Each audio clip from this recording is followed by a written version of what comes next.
ভণ্ডতান্ত্রিক, আমাকে ছেড়ে দে, আমাকে বাঁচা, তোকে আমি দেখে নেব, আমার খুব কষ্ট হচ্ছে, তুই আমাকে ছাড়।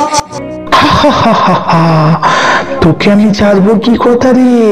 তোকে আমি এই চৌকির আগুনে পুড়িয়ে আমার সাধ্য সিদ্ধি লাভ করব, আমি এই জঙ্গলের মহারাজা হব। তোকে আজ আমি মেরে আমার মনের আশা পূরণ করব, আমি সর্বশক্তিমান হব, সর্বগুণের অধিকারী হব। এই দৃশ্যটি একটি পাখি লক্ষ্য করেন। পরীটাকে কিভাবে অত্যাচার করছে, দেখি কি করা যায়। এই বলে পাখিটা একটা বুদ্ধি আটে। তখন পাখিটি এসে ওই ভণ্ডতান্ত্রিকের উপর পটি করে দেয়। ইস, আমার মাথায় কে পায়খানা করে দিল, দেখি দেখি দেখি, ছি ছি ছি, এই পাখিটা এত বড় আসপত্তা আমার মাথায় পায়খানা করে দিল। নোংরা অপবিত্র হয়ে থাকলে আমার কাজ পরিপুষ্ট হবে না।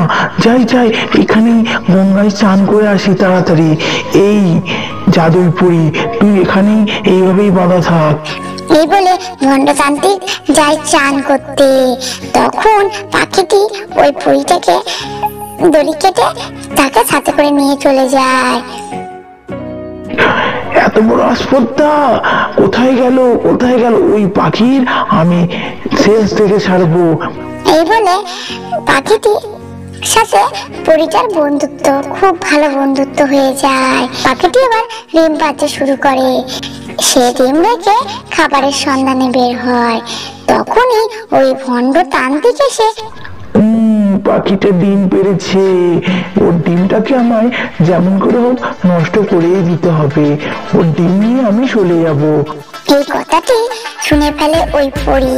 তখন পরী তার ডিমটাকে পাল্টে ডিমের ভেতরে বোম ঢুকিয়ে ডিমটি রেখে দেয় এবং টুনির ডিমটিকে তার কাছে রেখে দেয় এবং ভণ্ডতান্ত্রিক ওই ডিম নিয়ে তার পেটের ভেতরে ঢুকিয়ে নিয়ে যায়। টুনি পাখি আসতেই তার বন্ধু পরী তাকে সব ঘটনা বলতে থাকে এবং ভণ্ডতান্ত্রিক ওই ডিম পেটের ভেতরে যেতে যেতে বোম বাস্ট হয়ে ভণ্ডতান্ত্রিক মারা যায়। এর ফলে টুনি পাখি আর পরী দুই বন্ধু সুখে শান্তিতে বাস করে। পরীর প্রিয় বন্ধু হচ্ছে টুনি পাখি।